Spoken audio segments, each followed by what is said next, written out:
আসসালামু আলাইকুম গাইস। আমি এখন উপস্থিত আছি হলো যে আপনার মোহাম্মদপুর লাউতলায়। তো লাউতলায় এক মুড়ি ব্যবসায়ীর সাথে কথা বলবো।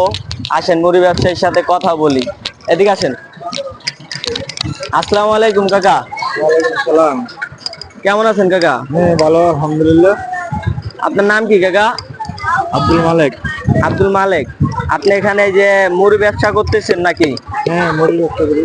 আপনার এই মুড়ি ব্যবসা এখানে কত বছর ধরে যাবত করতেছেন? ও এনে 6-7 বছর হইব। 6-7 বছর ধরে মুড়ি ব্যবসা করতেছেন। তা আপনি থাকেন কোথায়? লাউতলা 2 নম্বর।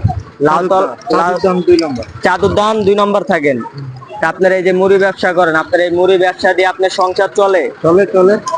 তা আপনি এত যাবত বছর ধরে ব্যবসা করতেছেন, যেরকম অনেকজন আছে বড় বড় ব্যবসা দিয়ে আপনার সংসার চালাতে পারে না, তা আপনার মুড়ি ব্যবসা দিয়ে আল্লাহর রহমতে সংসার চলে যায়?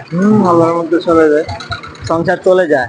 তা আপনি এখানে কি মানে প্রত্যেক দিনই আসেন শুক্রবারে? হ্যাঁ, প্রতি শুক্রবার আছে। প্রত্যেক শুক্রবারে এখানে আসেন। তা আপনার এখানে মানে বেচা কিনা হয় এই মসজিদের সামনে? হয় হয়। তো গাইজ দেখতে পাইলেন যে কাকা 7 বছর যাবত এই মুড়ি ব্যবসা করতেছে। অনেক ভাইয়ারা মনে করেন কি বড় বড় ব্যবসা দিয়েও মনে করেন কি সংসার চালাতে পারে না। তো এই আঙ্কেলটা আপনার হচ্ছে যে মুড়ি ব্যবসা দিয়ে ওনার সংসার চলে যায়। তো কাকার জন্য অবশ্যই দর্শক আপনারা দোয়া করবেন, কাকা যেন ভবিষ্যতে আরো বড় করে মুড়ি ব্যবসা দিতে পারে। আসসালামু আলাইকুম।